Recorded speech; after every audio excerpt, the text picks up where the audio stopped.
Assalamualaikum Ustaz. Waalaikumsalam warahmatullahi. Kembali ketemu lagi Ustaz di channel yang sama di Roda Sepeda. Sehat, obrolan antum ya? daging seputar pesantren sekolah. Alhamdulillah sehat. Sehat ya. Alhamdulillah. Antum sehat puasa hari ini Ustaz? Puasa. Alhamdulillah. Teman-teman di rumah sekarang kita bahas santri kabur dan gak betah. Memang ini menarik untuk dibahas.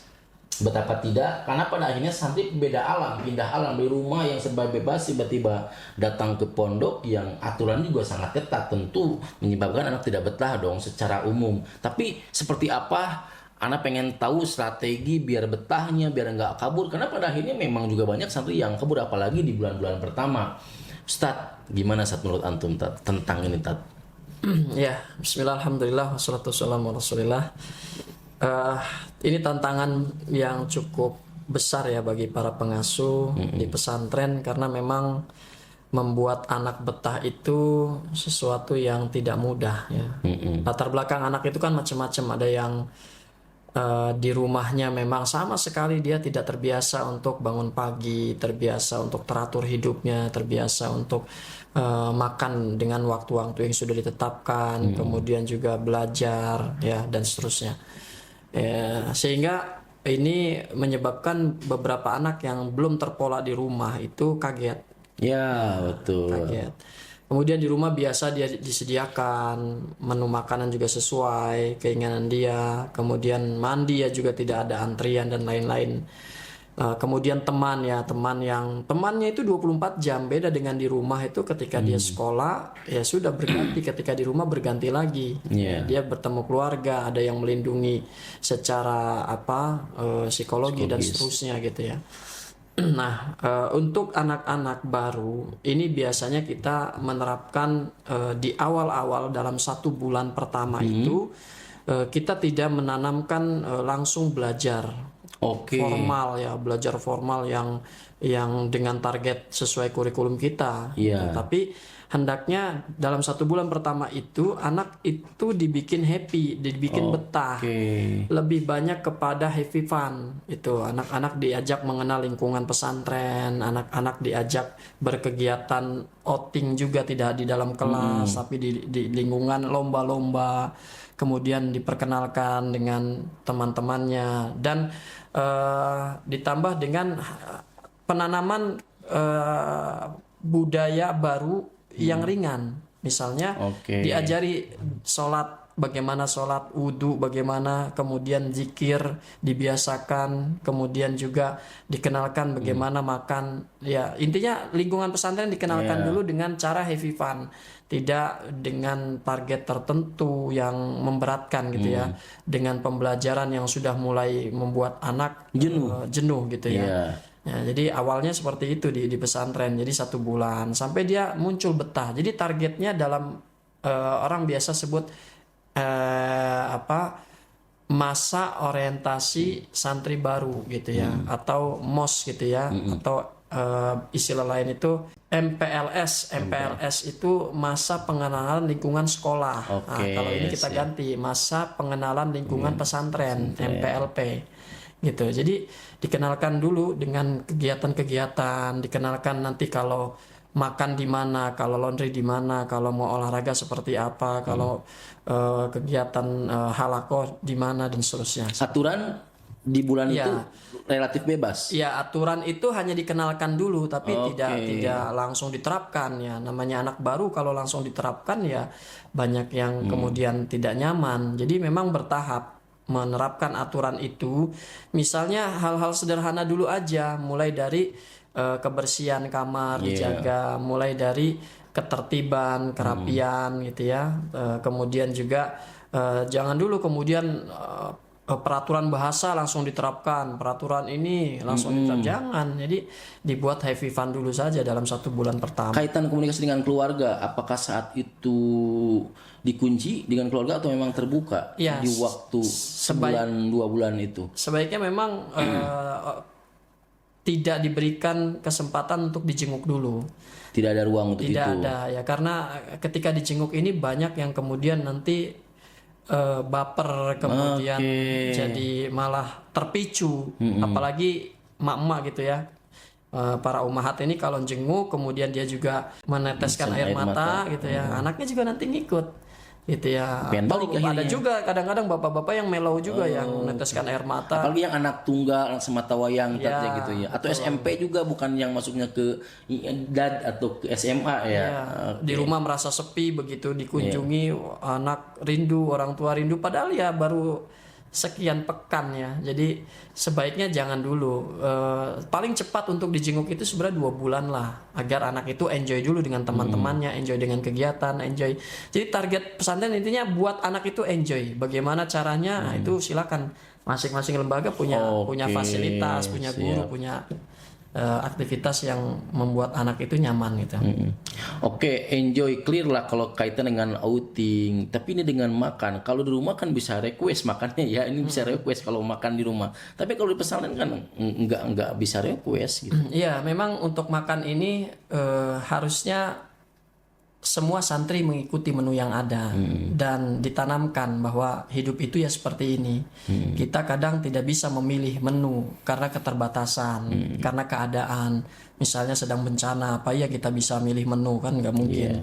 Atau kita sedang dalam ekonomi yang melemah gitu ya. Jadi emang anak-anak harus ditanamkan apa yang ada disyukuri, dimakan gitu ya. Yang penting mereka happy bersama teman-temannya, dan rata-rata orang itu kalau dia lapar, kegiatannya padat, full, happy, lapar ya apapun dimakan sebenarnya. Itu hanya butuh waktu. Misalnya di rumah biasanya makanan tidak pedas, di pondok mungkin pedas, atau di rumah biasa manis, di pondok asin. Nah, itu ya adaptasi saja pelan-pelan. Dulu kita pun waktu mondok sama, awal-awal masuk kok asin semua masakan gitu.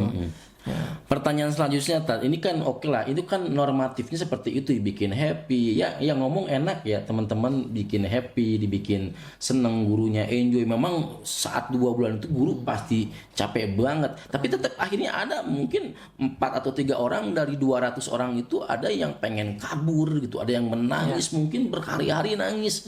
Treatment khusus seperti apa, Tat? Biar Tadi masalah makanan ya, saya tambahkan sedikit. Jadi makanan ini kadang kalau memang betul-betul terkendala, dia tidak bisa makan. Ada anak-anak yang begitu, yang tidak bisa sama sekali. Nah, orang tua di sini harus peka juga mengirimkan. Dan pengasuh di sini juga harus toleransi, karena makanan itu ada yang memang nggak bisa dipaksakan. Kalau dipaksakan, misalnya alergi, misalnya jadi mual-mual, jadi nggak nyaman, dan itu kan buat anak akhirnya nggak happy gitu ya. Jadi ini pelan-pelan lah, orang tua juga mengirimkan makanan, misalkan pesantren juga memberikan kelonggaran untuk santri-santri baru seperti ini sampai mereka bisa adaptasi dengan makanan ya. Ya, bahkan kalau perlu dibuatkan menu khusus, dalam arti menu khusus ini tidak merepotkan orang dapur dan pesantren, tapi dengan koperasi misalnya nyiapkan orang sekitarnya gitu ya. Jadi nggak perlu lah dibesar-besarkan masalah makanan ini, karena setiap orang kondisi fisiknya dan tubuhnya itu. Saya pernah menghadapi seorang santri dalam sampai dengan 2 tahun tidak bisa makan kecuali makanan tertentu, seperti dia hanya bisa sayuran itu hanya wortel, kemudian buncis, kemudian makanan protein itu cuman tahu seperti itu.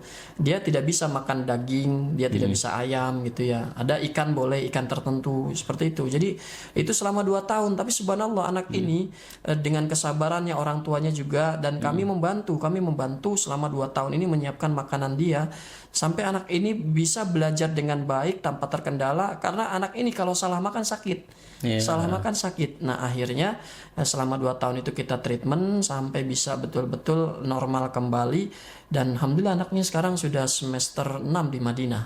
Masya Allah. Keponakan saya pun sama, nggak suka nasi, setelah mondok kan jadi suka nasi. Padahal nggak suka nasi dari usia 0, enggak ya, usia 6 kecil lah sampai usia yang mau masuk SMP. Kembali tadi, Tat, mentreatment orang-orang yang 4 orang tadi yang memang dia benar-benar nggak betah. Ternyata dengan se-happy apapun, dengan sekeren apapun acara di pondok tersebut, tetap dia pengen nggak betah.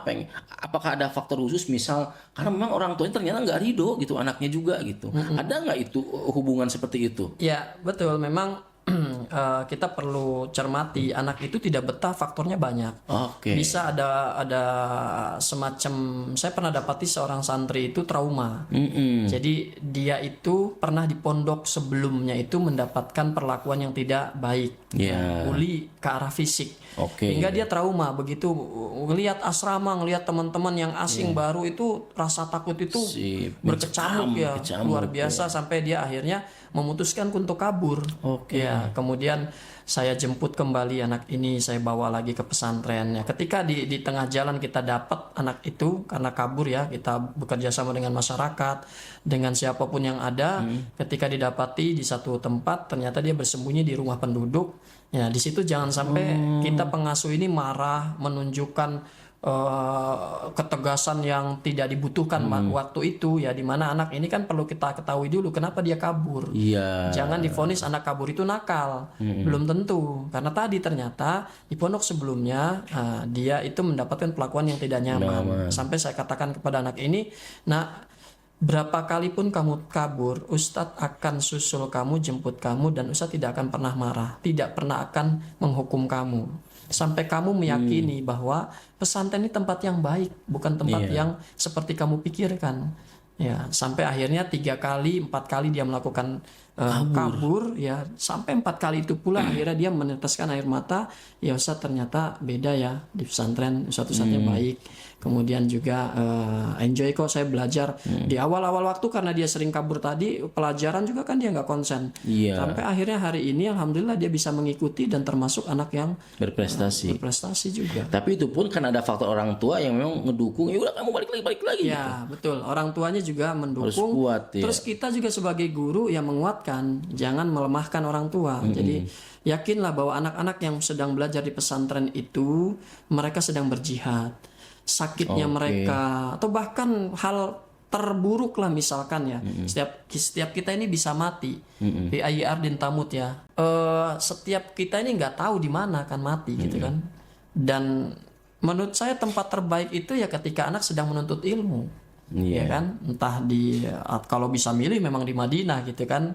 Ya, di Madinah itu kan Rasulullah akan memberikan syafaat. Ya, liman mata fihi, ya kan, yang langsung anak Kat nih, ada ngebatasi toleransi berapa banyak anak? Tadi kan 3 kali. 3 kali itu dalam 2 bulan. Bisa ternyata dalam tahun pertama dia kabur, tahun kedua juga kabur. Seperti apa tuh treatmentnya? Ya jarang sih ya, jarang terjadi ketika dia sudah betah, sudah dapat teman itu ya sudah selesai dengan ketidaknyamanan tadi. Artinya dia sudah dengan teman itu berinteraksi mendalam gitu ya, kemudian enjoy dengan kegiatan. Nah, intinya pesantren di sini juga harus menyeimbangkan antara bermain, belajar, istirahat dan ibadah. Gitu. 4 hal ini nggak boleh kita abaikan. Bermain ya. Bermain itu penting buat ada anak-anak. Divisi bermain teman-teman di pesantren nanti kalau bisa. Jadi betul harus bermain ini harus dikelola. Bermain ini harus di manage. Manajemen bermain berarti ya. Sampai harus ada penanggung jawabnya. Bermainnya. Apa permainannya? Permainan ini semua yang bermanfaat, yang diarahkan anak-anak berkegiatan yang menyalurkan semua keinginan, potensi dan lain-lainnya.